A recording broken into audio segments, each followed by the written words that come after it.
हम हमारा हक मांगते, हम हमारा हक मांगते। और माँ की दवाई, बच्चों की पढ़ाई। नमस्कार, मैं सरोज कुमार। द सभा में एक बार फिर से सभी का स्वागत है। हार हो जाती है जब मान लिया जाता है, हार हो जाती है जब मान लिया जाता है, जीत तब होती है जब ठान लिया जाता है। मित्रों, शकील आजमी का ये शेर सरकारी कर्मचारियों के संदर्भ में आज मौजू हो चला है। सरकारी कर्मचारियों ने आज एक बार फिर से हुंकार भरी है अपने मुद्दे के लिए, अपनी पेंशन के लिए, पुरानी पेंशन के लिए। सरकारी कर्मचारियों ने अपने जज्बे से जता दिया है कि उन्होंने अभी हार नहीं मानी है। उन्होंने ठान लिया है कि जब तक उनके मुद्दे का समाधान नहीं हो जाता तब तक वे चुप बैठने वाले नहीं हैं, पीछे हटने वाले नहीं हैं। उनका संघर्ष जारी रहेगा। सरकारी कर्मचारियों ने 1 अप्रैल को पूरे देश में काला दिवस मनाया है। वैसे तो 1 अप्रैल अप्रैल फूल के नाम से जाना जाता है, लोग अप्रैल फूल मनाते हैं 1 अप्रैल को, मगर सरकारी कर्मचारियों ने 1 अप्रैल को काला दिवस के रूप में मनाया है और इसकी अपनी वजह है। जैसा कि आप जानते हैं, 1 अप्रैल से नए वित्त वर्ष की शुरुआत होती है। अलग अलग देशों में अलग अलग कैलेंडर के अनुसार वित्त वर्ष होता है। भारत में 1 अप्रैल से 31 मार्च तक एक वित्त वर्ष होता है। तो जो भी वित्तीय फैसले लिए जाते हैं, नीतिगत निर्णय लिए जाते हैं, अमूमन 1 अप्रैल से लागू होते हैं। तो केंद्र सरकार ने केंद्रीय कर्मचारियों के लिए कुछ महीने पहले पेंशन की एक नई व्यवस्था घोषित की थी, यूनिफाइड पेंशन स्कीम यानी यूपीएस। और पेंशन की वो व्यवस्था 1 अप्रैल से लागू हो गई। सरकारी कर्मचारियों को पेंशन की ये व्यवस्था कबूल नहीं है।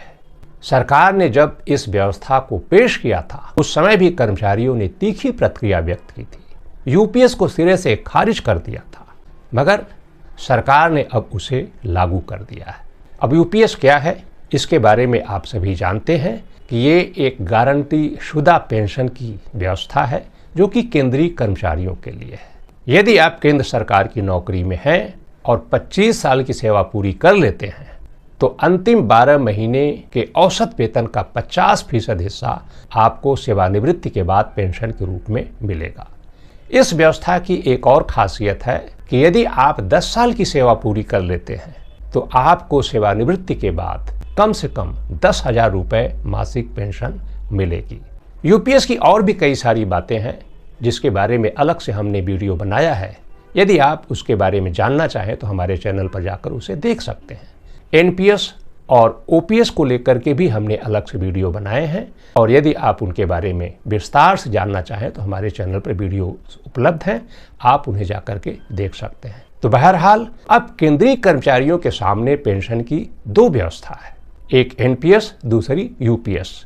इनमें से वे किसी एक को चुन सकते हैं। यदि वे एनपीएस में रहना चाहते हैं तो वो स्वतंत्र हैं और यदि वे यूपीएस में स्विच करना चाहते हैं तो वे इसकी प्रक्रिया पूरी कर सकते हैं, जो कि 1 अप्रैल से शुरू हो गई है। और सरकारी कर्मचारियों ने इसी के विरोध में काला दिवस मनाया है। कर्मचारियों ने ऐलान कर दिया है कि यूपीएस उन्हें किसी भी कीमत पर कबूल नहीं है, उन्हें हूबहू पुरानी पेंशन चाहिए, ओपीएस। तो यूपीएस लागू होने के खिलाफ काला दिवस का आह्वान कर्मचारियों के अम्ब्रेला संगठन national movement for old pension scheme यानी एनएमओपीएस ने किया था और इसके तहत सरकारी कर्मचारी पूरे देश में काली पट्टियां बांधे अपने अपने कार्यस्थलों पर मौजूद रहे। और इसके साथ ही कर्मचारियों ने अलग अलग जिला मुख्यालयों पर जाकर अपनी मांगों से संबंधित एक ज्ञापन भी जिलाधिकारियों को सौंपा, जो कि प्रधानमंत्री को संबोधित था। पूरे देश से, विभिन्न प्रांतों से, विभिन्न जिलों से काला दिवस मनाते हुए सरकारी कर्मचारियों की तस्वीरें सामने आई है, जिन्हें आप देख सकते हैं। मित्रों, जैसा कि आप जानते हैं, सरकारी कर्मचारी एक लंबे समय से पुरानी पेंशन बहाली की मांग को लेकर आंदोलनरत हैं। कर्मचारियों ने इसके लिए बड़ी बड़ी रैलियां की, धरना प्रदर्शन सब कुछ किया। कर्मचारियों ने इसे चुनावी मुद्दा बनाने की भी कोशिश की। कई राज्यों में कर्मचारियों ने अपने वोट के दम पर ओपीएस बहाल कराने में सफलता भी अर्जित की, मगर पूरे देश में अभी तक ओपीएस बहाल नहीं हो पाया है। पिछले लोकसभा चुनाव में भी कर्मचारियों ने वोट फॉर ओपीएस का नारा दिया था और जब केंद्र में सत्तासीन बीजेपी बहुमत से दूर रह गई, उसे गठबंधन की सरकार बनानी पड़ी तो थोड़ा दबाव में आई और उसके बाद ही उसने यूपीएस जैसी व्यवस्था पेश की। हालांकि जब सरकार ने यूपीएस की घोषणा की तो उसने ये भी कहा था कि यदि राज्य चाहें तो वे भी इस व्यवस्था को अपने यहाँ लागू कर सकते हैं। उम्मीद थी कि कम से कम बीजेपी शासित राज्य अपने यहाँ यूपीएस लागू करेंगे, मगर महाराष्ट्र को छोड़कर बाकी किसी भी राज्य ने अभी तक यूपीएस भी लागू नहीं किया है। वैसे भी कर्मचारियों को यूपीएस न तो कबूल था और न तो है। कर्मचारियों ने यूपीएस का जिस तरह से विरोध किया और सरकार जिस तरह दबाव में थी, क्योंकि उसे मात्र 240 सीटें मिली थी और कई ऐसे मुद्दों पर वो पीछे भी हटी थी, तो उम्मीद थी कि शायद वो यूपीएस से भी पीछे हट सकती है या यूपीएस को और लाभकारी बना सकती है। मगर जैसे ही बीजेपी को हरियाणा, महाराष्ट्र और ओडिशा में बड़ी सफलता हासिल हुई, सरकार अपने पुराने रंग में लौट आई। कर्मचारियों ने ऐलान कर दिया है कि जब तक उनके मुद्दे का समाधान नहीं हो जाता, पुरानी पेंशन बहाल नहीं हो जाती, तब तक उनका संघर्ष जारी रहेगा। उन्होंने न तो हार मानी है और न तो हार मानेंगे। हालांकि इस मुद्दे पर सरकार का रुख जिस तरह का दिखाई दे रहा है, कर्मचारियों का रास्ता आसान होने वाला नहीं है। वैसे भी ये सरकार आसानी से किसी बात को मानती नहीं है, मगर कर्मचारियों की भी जिद है कि वे भी आसानी से मानने वाले नहीं हैं, अपने रास्ते से हटने वाले नहीं हैं। शायर अजहर इनायती का एक शेर है, ये और बात कि आधी हमारे बस में नहीं, ये और बात कि आंधी हमारे बस में नहीं है, मगर चिराग जलाना तो इख्तियार में है।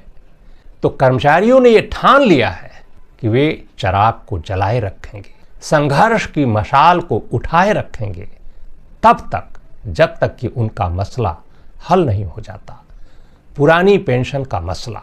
और इस सिलसिले में कर्मचारियों ने 1 मई यानी मजदूर दिवस के दिन देश की राजधानी दिल्ली में जंतर मंतर पर एक विशाल धरना प्रदर्शन का आयोजन कर रखा है।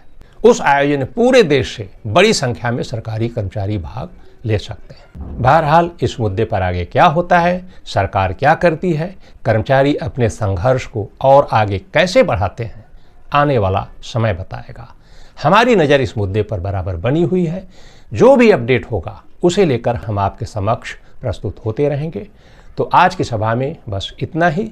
ये अपडेट, ये जानकारी आपको कैसी लगी, अपनी राय से हमें अवगत कराएं और यदि ये जानकारी, ये अपडेट आपको पसंद आए तो इसे लाइक करें, मित्रों परिचितों को भी शेयर करें, चैनल को सब्सक्राइब भी कर लें, ताकि जब भी हम इस तरह का कोई नया अपडेट, नई जानकारी, नई खबर लेकर के आएँ तो उसकी सूचना तत्काल आप तक पहुँच जाए। तो फिर मिलेंगे, जल्द मिलेंगे इसी तरह के किसी नए अपडेट, नई खबर, नई जानकारी के साथ। तब तक के लिए हमें दीजिए इजाज़त।